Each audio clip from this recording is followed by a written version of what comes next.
Assalamualaikum warahmatullahi wabarakatuh. Izin memperkenalkan diri, nama saya Naufal Nurafi dengan NIM 2002946. Di sini saya akan mempresentasikan proyek akhir SKADA saya yang berjudul Sistem Monitoring dan Distribusi Air Bersih menggunakan SKADA.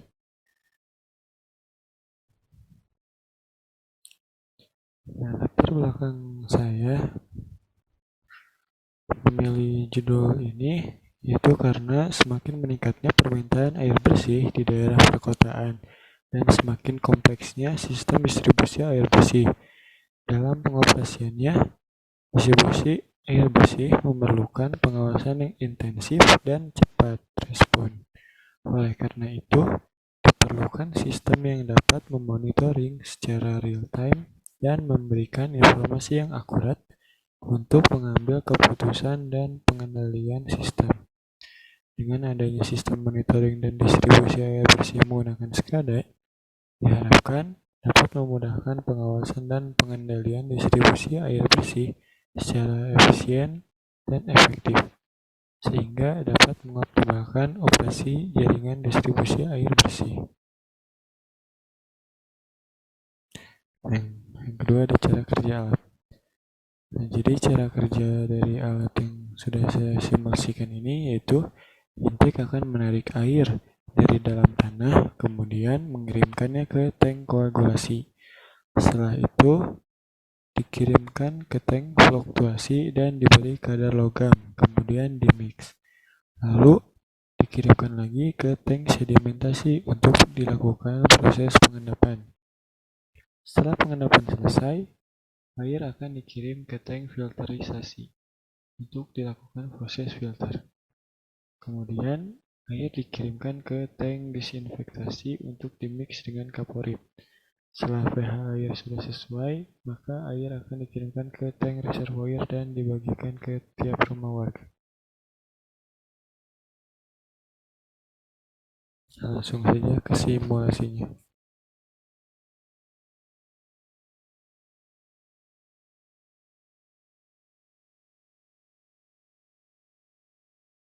Nah, untuk melakukan simulasi, pertama-tama kita hidupkan dulu sistem manajemen konsolnya terlebih dahulu. Nah, di sini pilih yang terakhir, klik kanan, lalu aktif server. Nah, jika sudah aktif maka akan ada tanda checklist.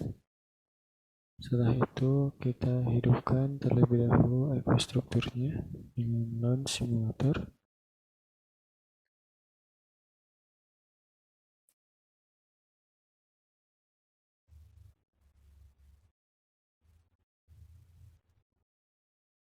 Dan start controller. Nah, di sini saya sudah ada header-nya. Selanjutnya kita langsung masuk ke software InTouch. Nah, di sini saya sudah membuat rangkaiannya. Jadi di sini saya membuat 4 Windows. Ada distribution, login, main menu, dan processing. Mungkin saya akan bahas dari menu login terlebih dahulu.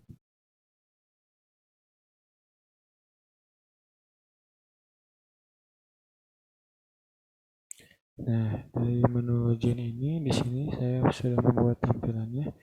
Yaitu pertama-tama bisa dengan mengisi username dan passwordnya.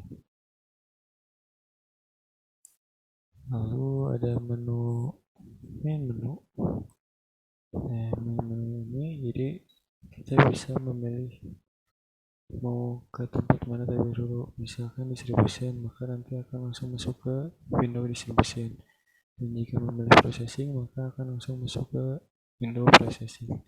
Dan jika memilih logout, akan masuk ke menu login lagi. Ini kita bahas di menu processing.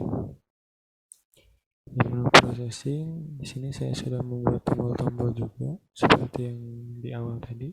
Jadi jika menggunakan tombol main menu, maka akan lanjut ke main menu, processing, maka processing, distribution, dan akan ke distribution juga. Di sini pertama-tama saya akan membahas tombol-tombolnya terlebih dahulu. Di sini ada tombol start dan stop. Nah, fungsi dari tombol ini yaitu sebagai kunci dari awal rangkaian ini bekerja agar terhubung dengan PLC terlebih dahulu. Jadi, tombol ini hanya bisa dihidupkan menggunakan PLC yang tadi sudah saya buat di EcoStructure. Jadi, ini ada indikatornya. Ketika tidak connect, maka lampunya akan berwarna merah. Namun, jika PLC sudah terhubung dengan menyalakan EcoStructure-nya nanti, maka PLC akan berubah menjadi warna hijau. Lalu di sini ada button intake dengan tombol ACC. Jika ACC ditekan, maka intake akan berwarna merah atau mesinnya dianggap hidup. Lalu ketika dipencet sebelah kanannya, maka intake akan menyedot air dan dikirimkan ke tank koagulasi. Lalu ketika tank koagulasi dipencet, maka air akan mengalir dari tank koagulasi ke fluktuasi dan seterusnya. Mungkin bisa langsung saja saya presentasikan, dihidupkan simulasinya. Kita runtime dulu.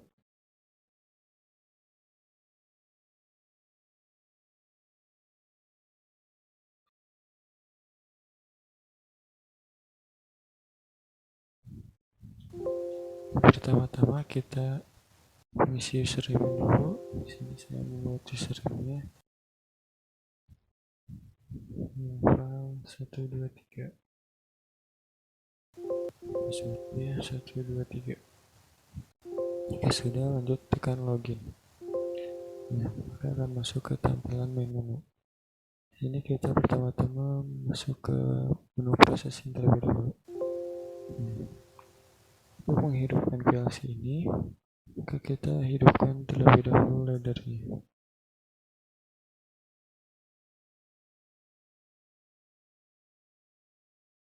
Nah, ladder sudah bekerja. Maka kita lihat maka PLC dengan bertuliskan connect dan lampunya menjadi warna hijau. Lalu kita ACC. Nah, pompa berubah menjadi warna merah atau mesinnya aktif. Lalu kita jalankan. Jadi pompa menyedot air lalu dikirimkan ke tank koagulasi. Setelah tank koagulasi penuh, maka air dikirimkan ke tank fluktuasi.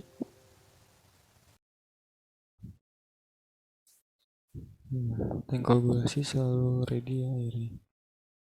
Setelah tank fluktuasi penuh, maka air akan dimix menggunakan logam.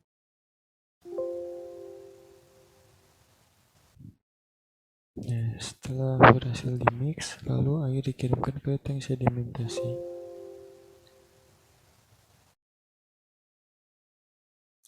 Di sedimentasi, maka akan dilakukan pengendapan terlebih dahulu.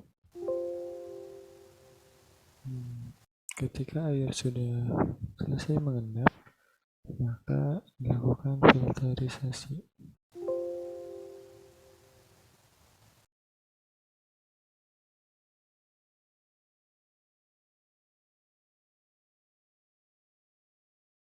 Setelah filterisasi selesai, maka air akan dikirimkan ke tank disinfektasi. Nah, di sini air akan dicampur dengan kaporit agar pH-nya sesuai atau sama dengan 7. Dimix dengan kaporit. Ketika sudah dimix dan dinyatakan bersih, air akan dikirimkan ke tank reservoir.